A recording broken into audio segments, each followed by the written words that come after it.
Welcome to Wax Pack Wisdom, where we talk baseball history through card breaks and the cards we love. My name is Jake T. O'Donnell.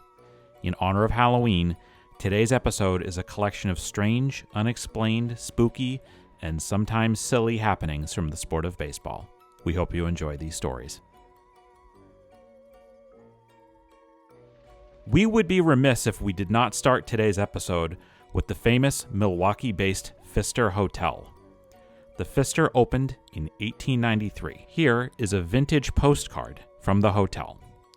During that time, the Pfister was reported to be a very high-end hotel with advanced technology. So there is clearly a lot of history in this place. And with that comes a lengthy history of unusual experiences at the Pfister for Major League Baseball players staying at the hotel.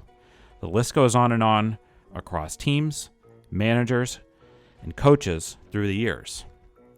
I think Giancarlo Stanton gives us a good flavor of the interior of the hotel with this quote, "Man, I hate when we have 4 games there. 2, 3, anything's better than 4. It's freaky as shit with the headshot paintings on the walls and the old curtains everywhere. It reminds me of the Disneyland haunted house. The less time I'm there, the better." Bryce Harper is quoted as saying, "I laid a pair of jeans and a shirt on that table at the foot of the bed.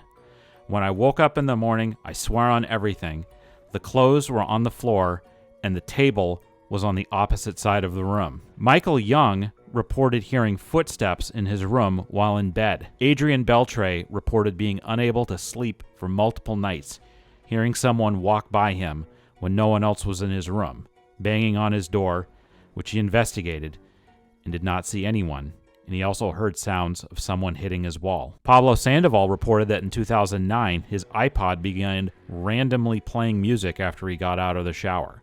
It was off when he entered the shower. So I, like many of you, was wondering if teams are still staying at the Pfister Hotel. I was able to find an article from 2023 in which recent experiences indicated at least some teams are still staying there. Mookie Betts is reported to have declined to stay at the Pfister in 2023, while in town with the Dodgers as a preemptive measure, just in case, in his words. Brent Rooker reported a haunted experience in 2023 during which his TV kept turning on and off on its own and randomly changing channels. He reported his experience on X, formerly Twitter. It might be time for teams to look into different accommodations.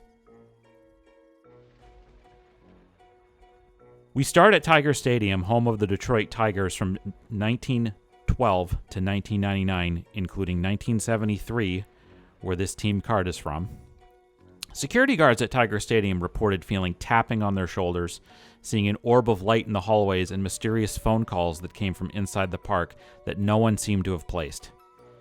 As it turns out, this was unlikely to be a case of supernatural, otherworldly beings wreaking havoc.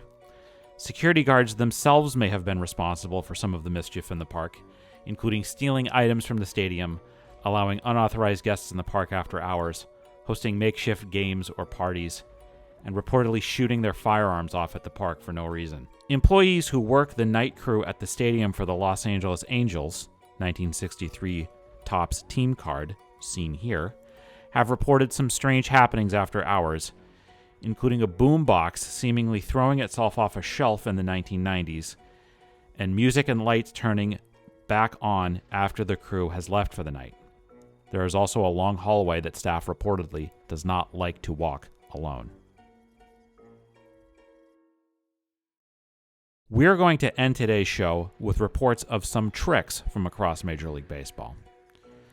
The Chicago Cubs went to Catalina Island for their spring training facility for 30 years from the 1920s into the 1950s, with the exception of World War II in the 1940s, and rumor has it, quite a few tricks ensued on the beautiful island.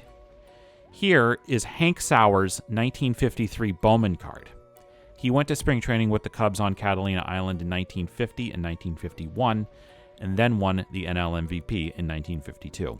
On Catalina Island, veteran players would try to convince rookies that there was an elusive animal known as a snipe, which is reported to have been a cross between a reindeer and a jackrabbit.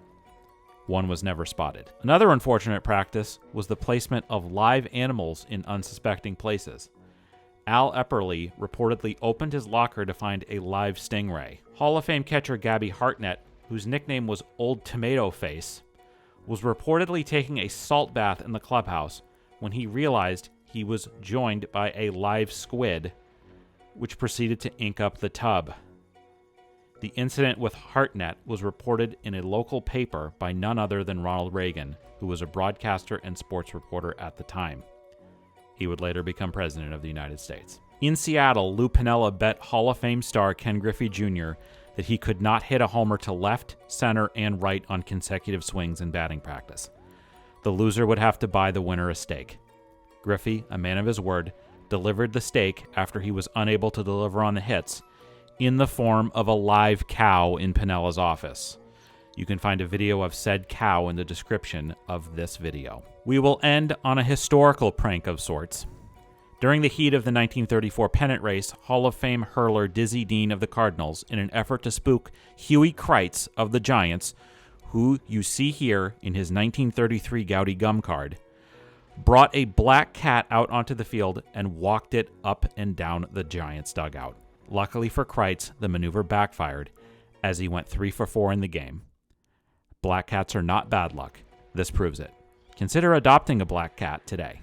I know my wife is. We hope that you enjoyed this sampling of spooky and funny baseball stories on this Halloween. What are some of your favorite spooky baseball stories? Comment below. Be sure to subscribe to Wax Pack Wisdom to catch all of our baseball and sports content.